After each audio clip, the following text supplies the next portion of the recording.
حي على الفلاح.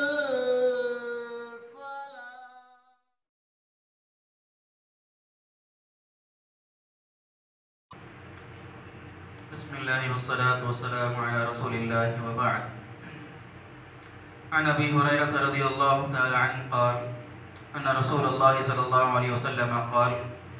لو يعلم الناس ما في النداء والصف الأول ثم لم يجدوا إلا أن يستهموا عليه لاستهموا ولو يعلمون ما في التهجير لاستبقوا إليه ولو يعلمون ما في العتمة والصبح لأتوهما ولو حبوا. رواه البخاری. امام بخاری رحمۃ اللہ علیہ نے اپنی کتاب صحیح بخاری کے اندر اس روایت کو نقل فرمایا. حدیث کے راوی حضرت ابو ہریرہ رضی اللہ تعالی عنہ فرماتے ہیں کہ اللہ کے نبی صلی اللہ علیہ وسلم نے ارشاد فرمایا کہ لو یعلم الناس ما فی النداء والصف الاول، کہ اگر لوگوں کو معلوم ہو جائے کہ اذان اور پہلی صف کیا اجر ہے، کیا ثواب ہے، تو اللہ کے نبی صلی اللہ علیہ وسلم نے بیان فرمایا کہ ثم لم یجدوا الا ان یستہموا علیہ لاستہموا، تو وہ اس اجر کو، اذان اور پہلی صف کے اجر، اس کے ثواب کو پانے کے لیے اگر لوگوں کے درمیان قرآن اندازی بھی اگر کرنا پڑے تو وہ قرآن اندازی کر کے اذان اور پہلی صف کے اجر اور ثواب کو پانے کی کوشش کریں گے. پھر فرمایا کہ وَلَوْ يَعْلَمُونَ مَا فِي التَّهْجِيرِ لَاسْتَبَقُوا إِلَيْهِ، اور اگر لوگوں کو معلوم ہو جائے کہ ظہر کی نماز کو اول وقت میں ادا کرنے کا ثواب کیا ہے تو لوگ ظہر کی نماز کو اول وقت میں ادا کرنے کے لیے آگے بڑھیں گے، اس کی سبقت کریں گے. پھر فرمایا کہ وَلَوْ يَعْلَمُونَ مَا فِي الْعَتَمَةِ وَالصُّبْحِ لَأَتَوْهُمَا وَلَوْ حَبُوًا، اور اگر لوگوں کو معلوم ہو جائے کہ فجر اور عشاء کی نماز کا کیا ثواب اور کیا اجر ہے تو لوگ اپنے سرین کے بل گھسیٹتے ہوئے مسجد کے اندر آئیں گے اور فجر اور عشاء کی نماز کو ادا کرنے کی کوشش کریں گے. اس روایت کے اندر تین باتوں کی اللہ کے رسول صلی اللہ علیہ وسلم نے عظمت اور فضیلت بتائی. سب سے پہلی چیز اذان اور صف اول کا مقام اور مرتبہ اللہ کے نبی نے بتایا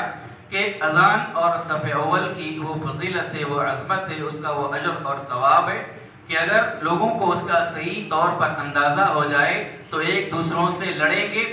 صف اول کے اجر کو، ثواب کو حاصل کرنے کے لیے. اور جب ان میں اختلاف ہوگا تو پھر قرعہ اندازی یعنی چٹھی اٹھانے کی بھی اگر نوبت آئے گی تو چٹھیاں اٹھا کر قرعہ اندازی کر کے جس کا نام آئے گا وہ صف اول میں ٹھہرنے کی کوشش کرے گا. یعنی یہ صف اول کی عظمت اور فضیلت ہے اور صف اول کا یہ مقام اور مرتبہ ہے. پھر دوسری چیز اللہ کے نبی نے یہ بتائی کہ ظہر کی نماز خاص طور پر اس کو اول وقت میں ادا کرنا یہ زیادہ باعث اجر و ثواب ہے. ظہر کی نماز خاص طور پر اول وقت میں ادا کرنا، جیسے ہی زوال ختم ہو جائے، زوال ہو جائے سورج کا، اول وقت میں ظہر کی نماز کو ادا کرنا یہ بھی بڑے اجر اور ثواب کا باعث اور سبب ہے. لہٰذا اگر ظہر کی نماز کو اول وقت میں ادا کرنے کا اگر ثواب بھی اگر لوگوں کو پتہ چل جائے تو لوگ سبقت کریں گے، آگے بڑھیں گے ظہر کی نماز کو اول وقت میں ادا کرنے کی. اور تیسری چیز اس میں اللہ کے نبی صلی اللہ علیہ وسلم نے یہ بتلائی کہ اگر لوگوں کو عشاء اور فجر کی ثواب اور اس کے اجر کا اگر اندازہ ہو جائے تو لوگ کبھی بھی عشاء اور فجر کی نماز کو ترک نہیں کریں گے، چھوڑیں گے نہیں. اور خاص طور پر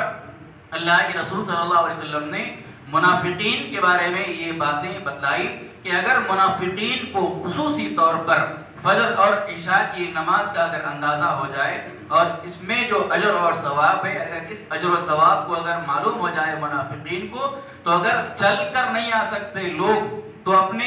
اپنے سرین کے بل، اپنے کمر کے بل گھسیٹتے ہوئے وہ مسجد کو آئیں گے، مسجد کو پہنچیں گے. یعنی اتنا اجر اور اتنا ثواب صبح کی نماز اور عشاء کی نماز کے اندر اللہ رب العالمین نے رکھا ہے. لہٰذا اللہ کے رسول صلی اللہ علیہ وسلم کی ایک اور روایت میں آپ نے فرمایا کہ منافقین پر یہ دو نمازیں بڑی بھاری گزرتی ہیں، عشاء کی نماز اور فجر کی نماز. یہ دو نمازیں منافقین پر بڑی گراں اور بھاری گزرتی ہیں، اور اگر ان کو معلوم ہو جائے کہ ان دو نمازوں کے اندر کیا اجر اور کیا ثواب ہے تو پھر یہ اپنے کمر کے بل گھسیٹتے ہوئے مسجد میں آئیں گے اور نماز کو ادا کرنے کی کوشش کریں گے. لہٰذا ہماری زندگی کے اندر بھی ہم کو بھی بعض اوقات پر عشاء اور اکثر اوقات پر عشاء اور فجر کی نماز میں سستی ہوتی ہے. شیطان کاہلی اور غفلت ہمارے اندر ڈال دیتا ہے، خصوصی طور پر عشاء کی نماز کو ادا کرنے کے لیے اور فجر کی نماز کو ادا کرنے کے لیے۔ لہٰذا یہ دو نمازیں، اس کی عظمت اور اس کی فضیلت، ویسے تو تمام نمازوں کی حفاظت کرنا ایمان والوں پر لازم اور ضروری ہے، خصوصی طور پر یہ دو نمازیں کہ جس کے بارے میں اللہ کے نبی نے یہ فضیلت بتلائی، ان دو نمازوں کی حفاظت کرنا ایک مومن کی ذمہ داری ہے۔ جب کبھی ہمارے دلوں کے اندر کاہلی پیدا ہو جائے ان دو نمازوں کے تعلق سے، سستی آ جائے ان دو نمازوں کے تعلق سے، تو ہم اپنے ذہنوں میں یہ بات تازہ کر لیں کہ یہ علامت، یہ نشانی مومن کی نہیں ہے بلکہ منافقین کی علامت اور منافقین کی نشانی ہے۔ امام بخاری رحمۃ اللہ علیہ نے باب القرعۃ فی المشکلات کے نام سے ایک باب باندھا،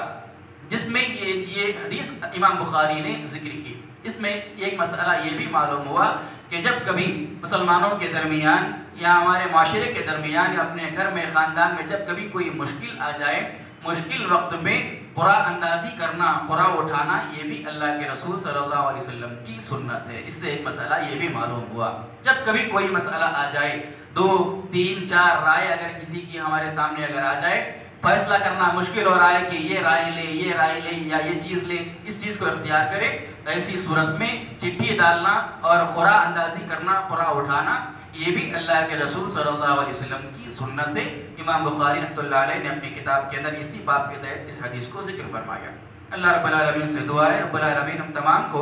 اللہ کے رسول صلی اللہ علیہ وسلم کی سنتوں کو پڑھنے، سیکھنے، سمجھنے، اس کو زندہ کرنے، اس پر عمل کی توفیق عطا فرمائے، آمین۔ سبحانک اللہم و بحمدک، اشہد ان لا الہ الا انت، استغفرک و اتوب الیک۔